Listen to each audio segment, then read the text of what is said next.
Lots of beautiful and amazing people. It's your girl Jackie Diva ndani ya sawamedia, na kama kawaida you know we are the #1 online show.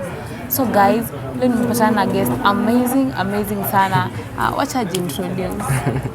Ni Jenny, naitwa Bon Civic aka Sickle Ambassador aka Mike King. So hapo by the way he's ebu ujawaambie wengine wewe ni journalist. Yeah, anaweza sema digital presenter.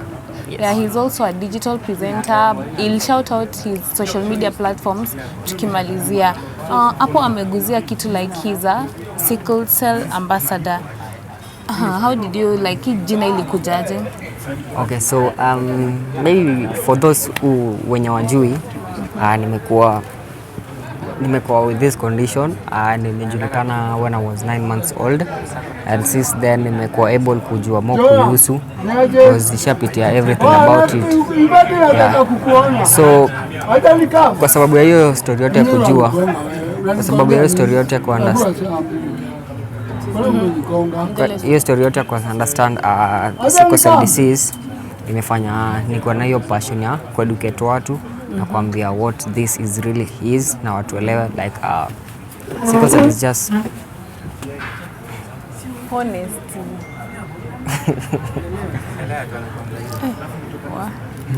Yeah, so as I was saying, sickle cell is just as any other disease, and we also need support elsewhere, like from the government, because also the medicine that we regularly take are quite somehow expensive, and we can't afford to like buy them every day. And sasa that's something that tunataka tu julikane huko, personally nataka julikane huko, and we get that support from the government and other organizations. So you've said like in you it was realized ukiwa 9 months old, but wewe mwenyewe uliambiwa like when did you realize uko na sickle cell? Sasa when I was 9 months, sasa mimi singeweza kumbuka what happened. So niliweza tu kuambiwa what it was like.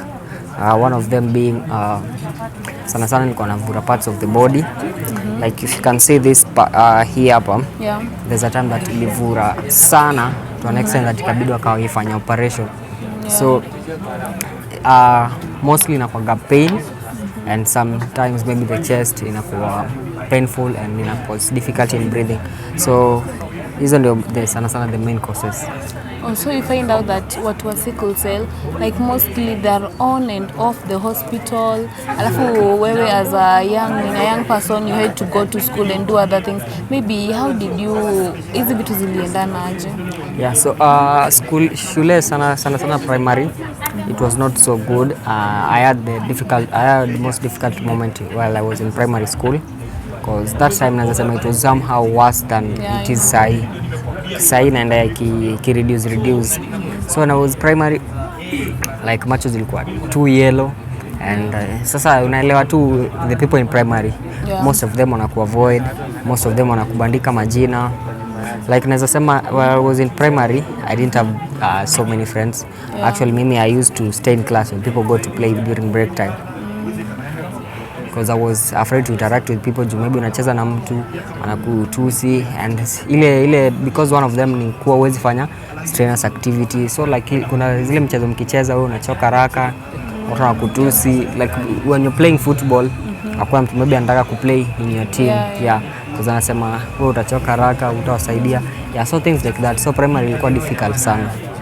So maybe uli receive easy critics juu I'm sure back in primary people are still naive, hawajui ni like it's a disease. Yes. So wanakuona like you are strange, maybe when you umesema wanakutusi and all other things. Maybe how did you cope, because you are also too young to sana naweza sema ilifika time mpaka nilikuwa like sifeel kuenda shule, sikuwa motivated kuenda shule. Yeah.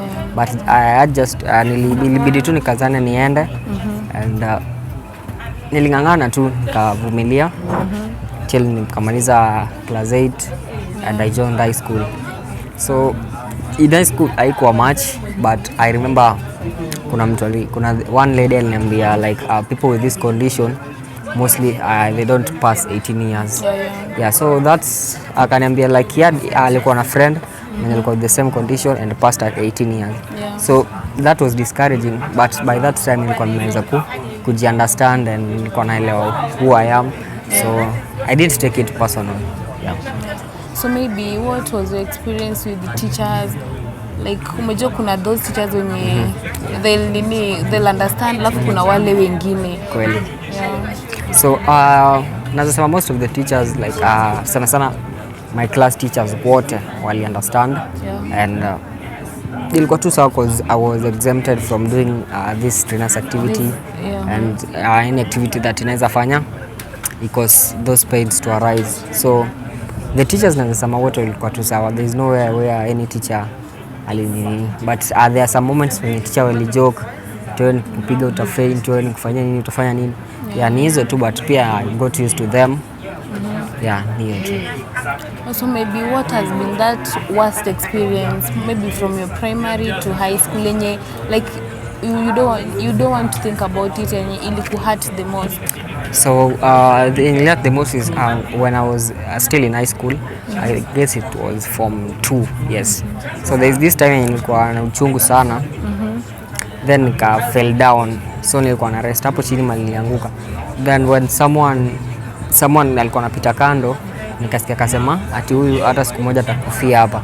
So walikuwa nadhani sisikii, but nilikuwa nawasikia wakipita. Yeah. So ilifanya tu nisikie vibaya, nikasema if this disease tu ndio itaniua, then there is no problem because mimi nishajielewa and I understand what to do and najua what to do to nipunguze and what I need to do to avoid having the pains. Yeah, so here comes life after high school. Ushamaliza ni now you're a grown up, you have to kujitafutia and the rest. Umejua ku hustle, people must sweat, you must do those hard calls. Maybe how did you cope? Nangangana tu bado. I've tried to do something that is not too heavy. And that's why I got into YouTube. Yeah. And by the way, YouTube I started when I was still in high school. Nilikuwa naifanya part time, but then I was doing it on Instagram. I was doing Instagram live interviews. So immediately nikamaliza high school, nilikuwa nimeamua this is what I want to do. So nikimaliza nilikuwa tu nangangana cause into celebrity interviews. So hizo tu ndio vitu nilikuwa natafuta nikifanya. But something yenye bado naleta source of income bado sijapata yet, but if you get tutashukuru. Oh yeah. So maybe what is that, yani your dream yenye umetamani to I want to do this in life ama ni tu YouTube? And the one thing that nimetamani sana kufanya is to work on a radio. To work on a radio? Yes. Yeah, your dreams are valid. I mean, your dreams are valid because you're a survivor and you're a fighter. Yeah. Yeah, so maybe your parents, maybe ukianga nini, like the celebrities, ukipresent yourself. At first, when we met the first time, I was like, are you really 18? Are you over 18? Unakumbuka? Yeah, nakumbuka. And I insisted, ni mtoto. And you're like, no, I'm 21, like that. Yes. So maybe, watu wamekuwa wakikuchukuaje? Maybe, is there that time when you umeenda mahali, ukafukuzwa wewe ni mtoto, ama? Yeah, mostly inafanyikaga kwa events. Maybe unazaenda kwa event yenye inafanyika. Like I remember one was happening in Congress course, nikaenda. So hiyo time wakacheck ticket tukaingia. So kuingia ndani, bouncer kanitoa nje kaniambia, "Wewe nani kukubalia uingie huku ndani?" Yeah, I know. So ndio nikaenda, good thing nilikuwa na ID. Nikaonyesha ID. Then akabaki hapo akicheka akaniambia, "Sorry." Na nikaingia tu ndani nikaendelea. But happen mara mingi sana kwa events.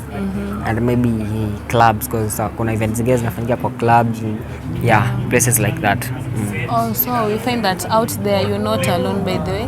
There are some people who are also fighting the sickle cell. Maybe what can you tell them?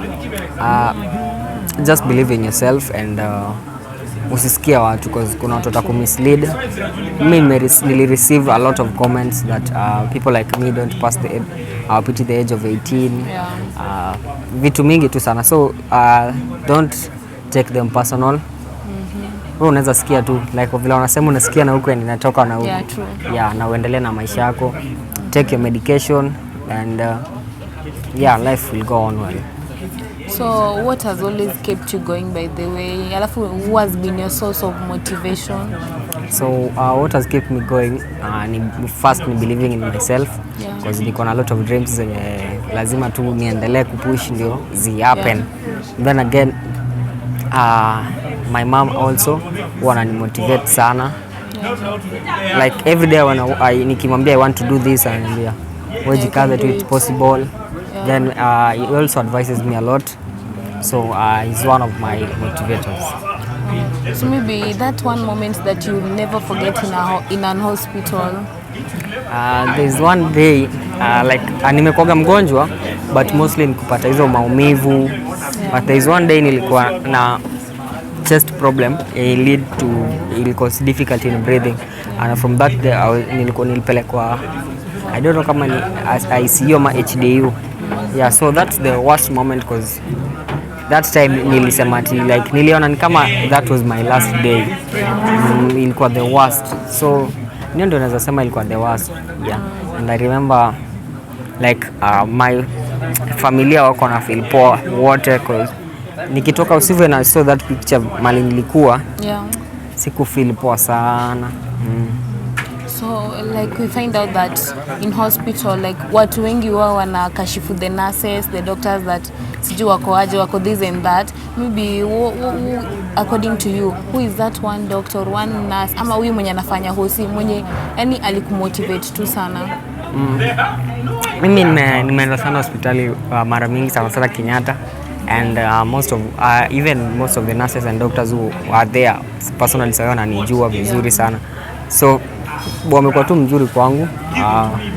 Run advice, chukua medicine, eat these types of foods, ndio ziongeze hii kwa mwili. Then wamekuwa toka ni advice wakiniambia the good thing and that I should do and the ones that I should avoid. So maybe what's the longest period umekaa hosi? The longest umekaa ni kuna one nilikaa like a month plus. A month plus? Yes. So maybe your last message to specifically to people like you when you're on a sickle cell. Yeah, so I love to tell them that you are not alone in this fight. Just keep holding on and keep fighting. One day all this will pass. Yeah, so that's all, and hiyo tu naweza advice. Hiyo tu. Maybe kuna wenye wana discriminate these people with sickle cell, like wenye tu I don't know to call them haters ama nini, the negative people wenye they're telling them you won't survive nini. We've seen people with sickle cell die before 18. Maybe what can you tell them?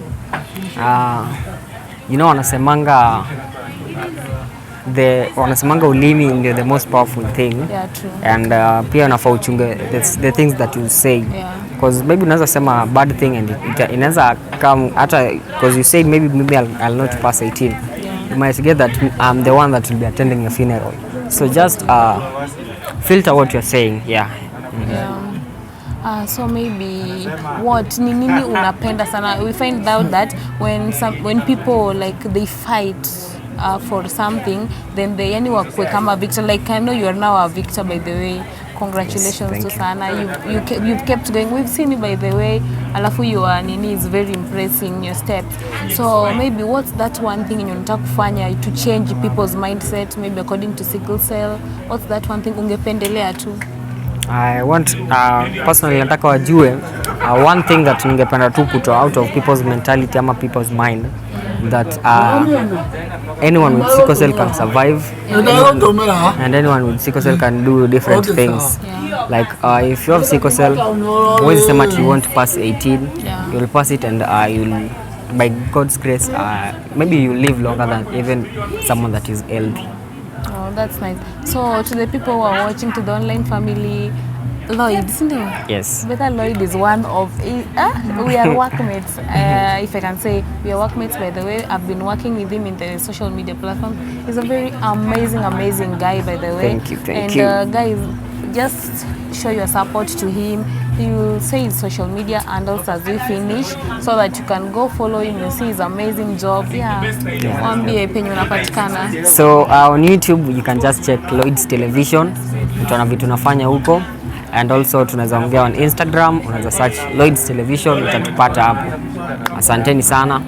Guys, show him some love. Thank you. That was one-on-one with Lloyd. Till next time. Thank you.